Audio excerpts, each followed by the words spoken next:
We want them to step around real confidently and real naturally, step the front end around the rear end. They shut that rear end down and then step that front end around. That's what we're looking for. That's a natural turn. If you were to imagine what your horse is going to look like if he turns around out in the pasture without a rider on him, he's going to have his head down low, right? He's going to flick an ear the direction that he wants to go. Then he's going to look in the direction that he wants to go. Then he's going to point his nose in the direction that he wants to go. He's going to bend his neck that direction. He's going to rock his weight back onto his rear end a little bit, and he's going to step with his inside foot across in the direction that he wants to go first. And then he's going to follow with that outside foot. And so when you can get that, you know that you are really effectively communicating with your horse what that rein, what that snaffle bit pressure means, right? And that's what we want to do. It's just like, I believe it was Ray Hunt that said, we want to make our thought become their thought.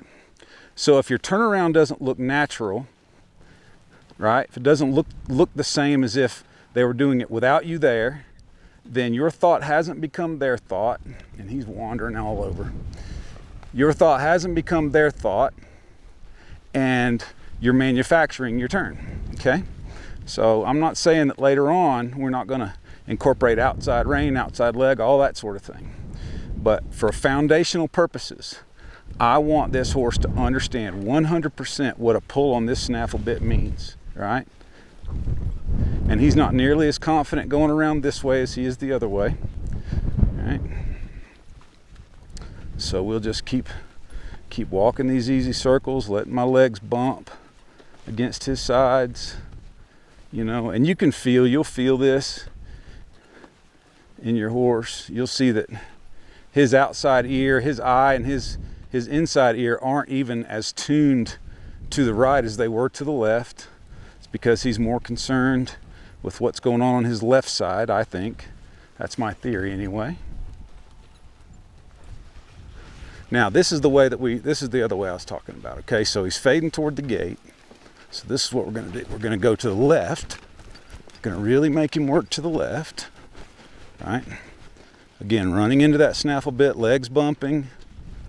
We're going to bring him all the way around, and then we're going to walk. And there's no pressure to the right, right? We release all the pressure going to the right.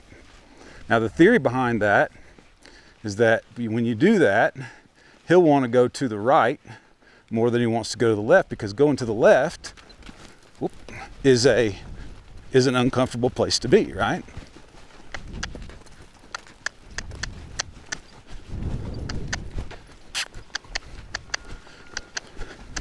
So I'll bring him right there, and then I'll just let him walk to the right.